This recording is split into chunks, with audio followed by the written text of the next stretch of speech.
O apóstolo Paulo disse: mas se sois guiados pelo Espírito, não estão mais debaixo da lei. Mas afinal, o que é ser guiado pelo Espírito? Ou o que é viver no Espírito?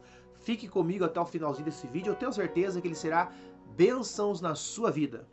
Tudo começa quando a pessoa recebe a Jesus como seu único e suficiente Salvador. Começa então a vida cristã, que vai deste momento até o momento da sua morte. E tudo tem a ver com o ensino de Jesus a Nicodemos. Quando ele fala, Nicodemos, é necessário nascer de novo. O próprio Nicodemos diz: Senhor, mas como que pode um homem velho como eu nascer de novo, entrar no ventre da minha mãe e nascer de novo? Jesus disse: aquele que não nascer de novo da água e do Espírito não pode entrar no reino dos céus.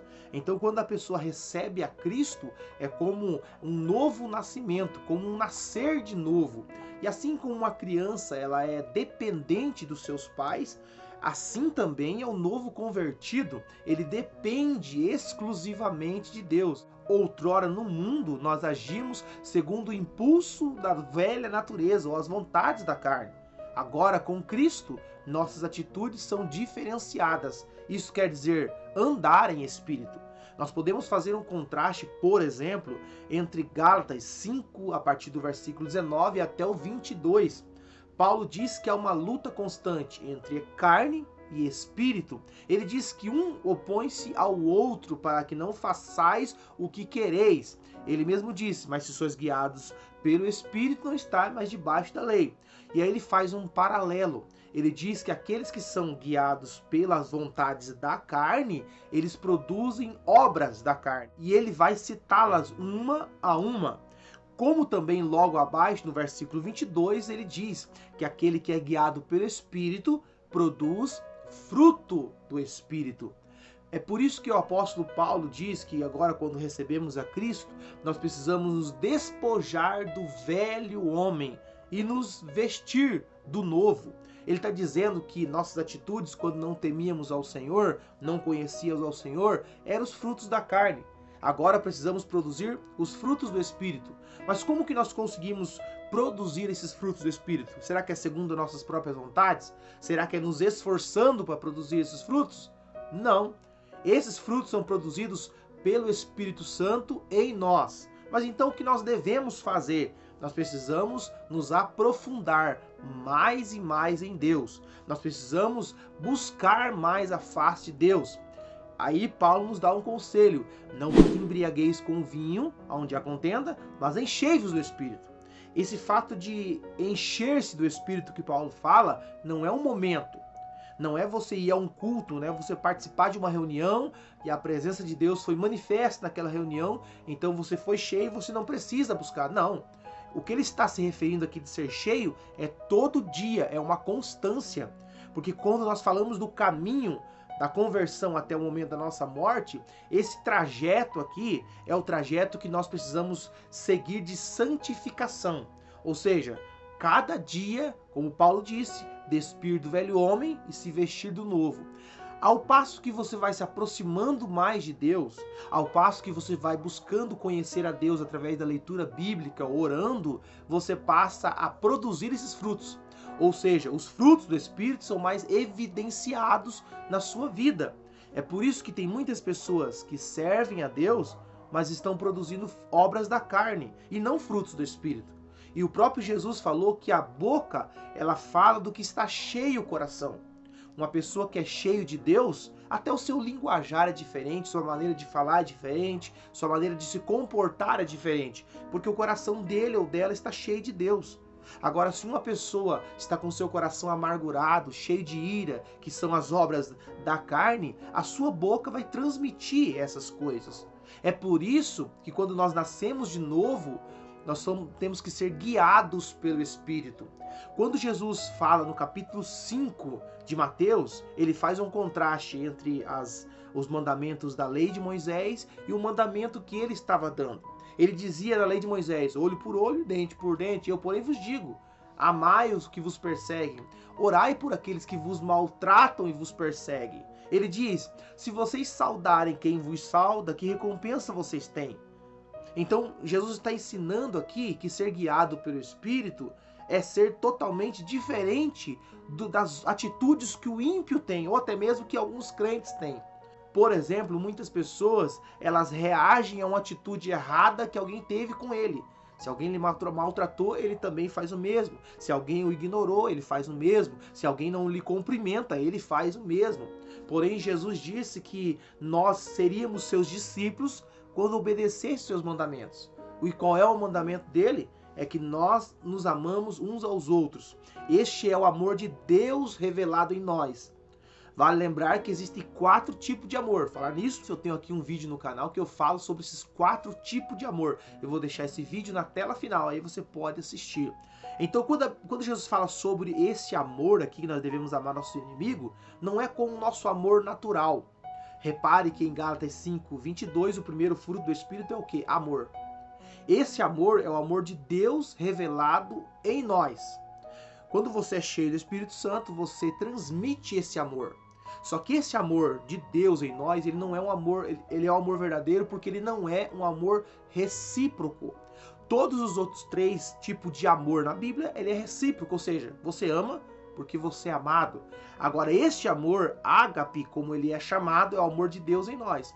Ou seja, o amor que Deus, capítulo 3:16 de João diz, Deus amou o mundo de uma tal maneira. Deus amou o mundo de uma forma que ele entregou o seu único filho para morrer por nós.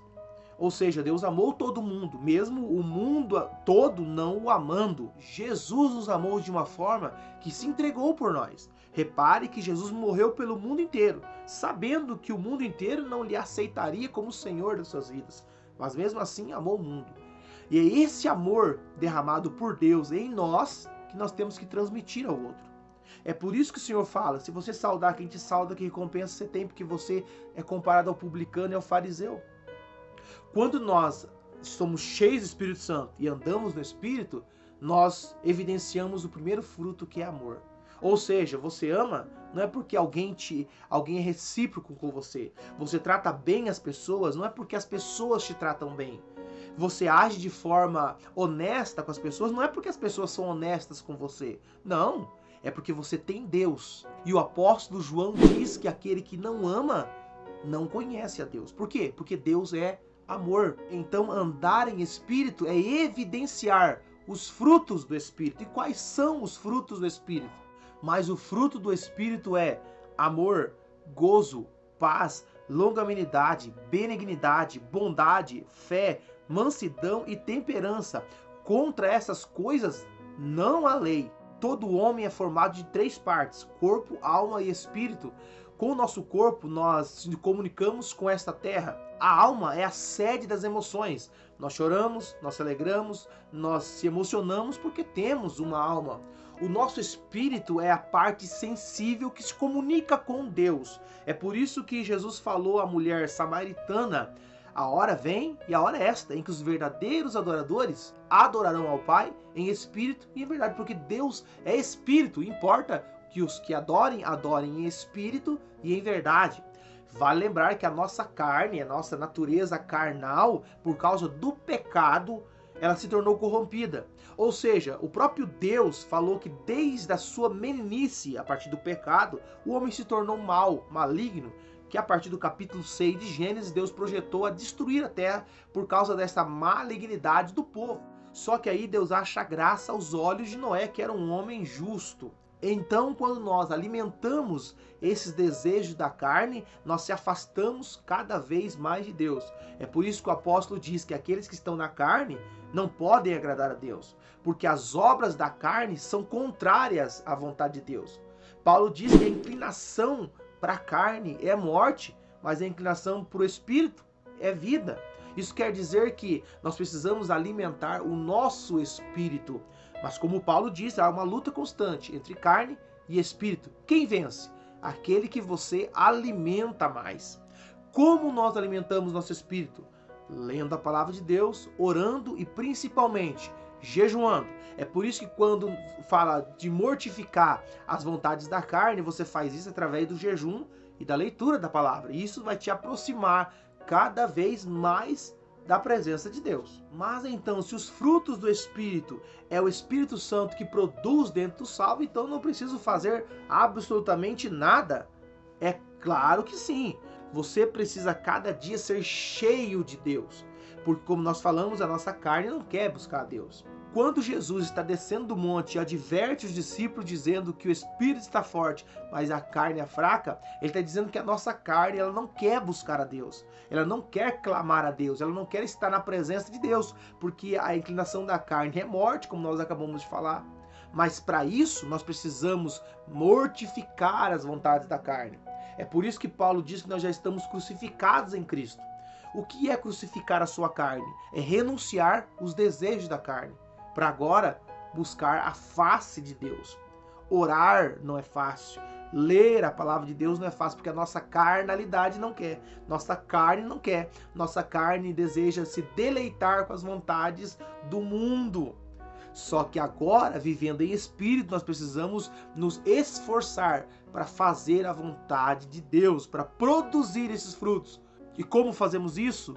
Sendo cheio do Espírito Santo. Como uma criança não se governa, não anda por onde quer, não anda sozinha, assim é a pessoa que nasceu de novo, como o próprio Jesus ensina. Ele é dominado, ele é dirigido pelo Espírito Santo. Só para nós destacarmos a diferença entre dons espirituais e frutos do Espírito, que são coisas totalmente diferentes. Alguém pode ter os dons espirituais, dons de cura, dons de interpretação de línguas, dom de revelação e outros dons mais, e não ter os frutos do Espírito. Isso não quer dizer que o Espírito Santo está enchendo esta pessoa dia após dia. O que mostra que alguém está cheio do Espírito Santo não são os dons, e são os frutos. É por isso que o próprio Jesus disse que no último dia, muitos vão dizer: Senhor, no teu nome eu preguei, no teu nome eu orei, no teu nome eu evangelizei, no teu nome eu curei os doentes. O Senhor vai dizer: não, apartai-vos de mim, porque eu não vos conheço. Porque o dom não mostra que Deus está em mim. Os dons Deus pode ter me dado em um momento onde eu busquei a Ele, onde eu clamei, onde eu me dediquei a Ele, depois eu me apostatar da fé, me esfriar da fé, me desviar da fé.